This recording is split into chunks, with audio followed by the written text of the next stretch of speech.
50억 원은 너무 큰 거 아닌가라는 의혹이 있었는데 그 산재를 입었어요, 그분이. 산재를 입어가지고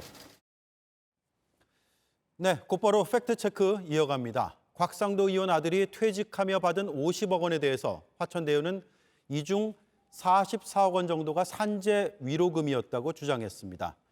회사가 알아서 이런 거액의 위로금을 주는 사례가 있는지 팩트체크에서 따져보겠습니다. 최재형 기자, 네. 노동자들이 산재를 당하면 이렇게 회사가 알아서 척척 많은 돈을 주는 경우가 있나요?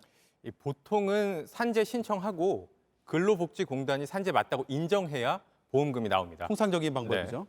드물게 곽 의원 아들처럼 기업이 알아서 배상하거나 추가로 보상금까지 주는 경우가 있습니다. 네. 아니면 소송을 걸어서 회사 상대로 법적 다툼을 하다가 승소하면 받는 경우도 있잖아요. 맞습니다. 그런 경우도 있고요. 그래서 저희가 일단은 산재로 받을 수 있는 돈이 어느 정도인지 좀 따져보기 위해서 근로복지공단 3년치 자료를 받아서 살펴봤습니다. 예. 그중에서도 보험금을 가장 많이 받은 경우들은 이랬습니다.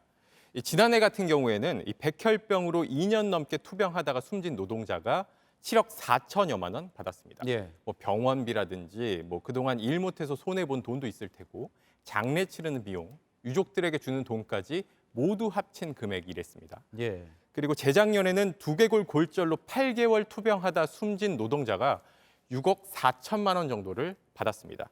또 2018년에는 전신 화상 입고 2년 넘게 병상에서 누워있던 노동자가 7억 9천여만 원을 받았습니다. 예. 그러니까 몇 년간 누워 있을 만큼 심하게 다치거나 아니면 심지어 사망했을 경우에 6억 원 정도 혹은 7억 원 정도를 받았다라는 거네요. 맞습니다. 가장 많이 받았을 경우가 이렇다는 것이고 예. 평균적으로도 살펴보게 되면은 이 산재로 노동자가 숨졌을 경우에 이 유족들이 받는 돈을 따져봤습니다. 2019년 기준 평균으로 1억 700만 원 수준, 1억이 조금 넘는 돈입니다. 예.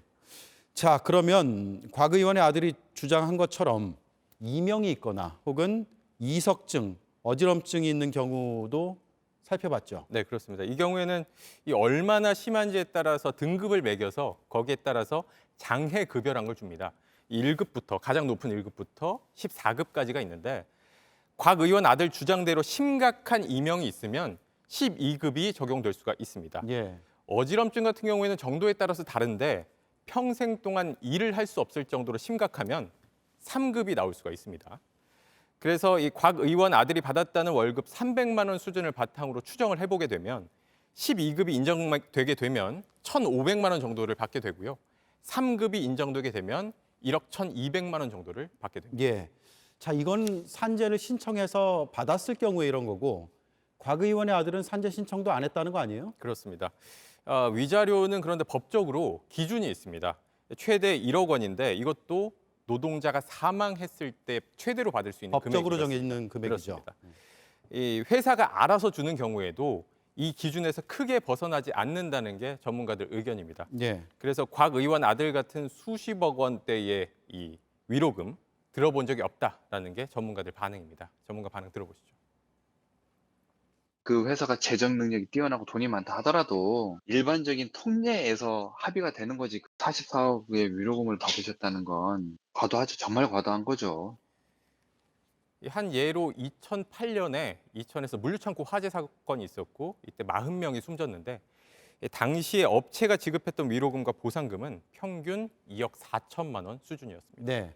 곽 의원의 아들 곽모 대리가 사회적으로 던져준 충격은 통상적이지 않다라는 말로는 참 부족한 것 같습니다. 딴 나라 얘기하는 것 같은 혹은 다른 세상 얘기하는 것 같은 그런 상황인 것 같습니다. 팩트 체크였습니다. 고맙습니다. 네.